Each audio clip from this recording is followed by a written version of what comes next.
Hello guys, நாமளும் கொஞ்சம் கொஞ்சம் வித்தையெல்லாம் காமிச்சா தானேங்க அப்பப்போ நம்மளும் கொஞ்சம் ட்ரெண்டிங் ஆகும் அப்படின்றதுக்காக நான் என்ன பண்ணேன் அப்படின்னா, இன்றைக்கி க்ரீமை பீட் பண்ணி வச்சு ஒரு கவுத்தம் பாருங்கள்.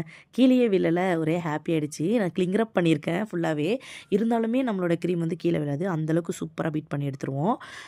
இன்றைக்கி பார்த்திங்கன்னா 2 கேஜ் ஆர்டர் இருந்தது. ஸோ கஸ்டமைஸ்டு ஆர்டருங்கிறதுனால நான் வந்து எப்பயுமே நைட்லேயே வந்து ப்ரிப்பேர் பண்ணி வச்சுடுவேன், க்ரம் கோட் பண்ணி வச்சுடுவேன்.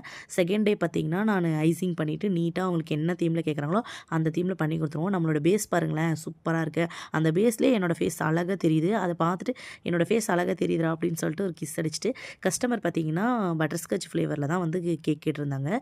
ஸோ ஃபஸ்ட் நாளே வந்து பார்த்திங்கன்னா ஃபுல்லாக க்ரம் கோட் பண்ணி நம்ம ஃப்ரிட்ஜில் செட் பண்ணிவிடுவோம். செகண்ட் டே பார்த்திங்கன்னா ஃபுல்லாக ஐசிங் பண்ணிவிட்டு அவங்கக்கிட்ட கொடுத்துருவோம். ஸோ நம்ம வந்து எந்த ஒரு ப்ரெசர்வேட்டிவும் நம்ம வச்சு பண்ணுறது கிடையாது. அதுவுமே பார்த்திங்கன்னா க்ரஷ் வந்து நம்மளோட டேட் பார்த்துட்டு தான் நம்ம எப்பயுமே அதை ஓப்பன் பண்ணுவோம். டேட் வந்து கரெக்டாக இருக்கா அப்படின்னு சொல்லிட்டு பார்ப்போம். ஏன்னா இது வந்து நம்ம கஸ்டமருக்கு கொடுக்க போகிறோம்.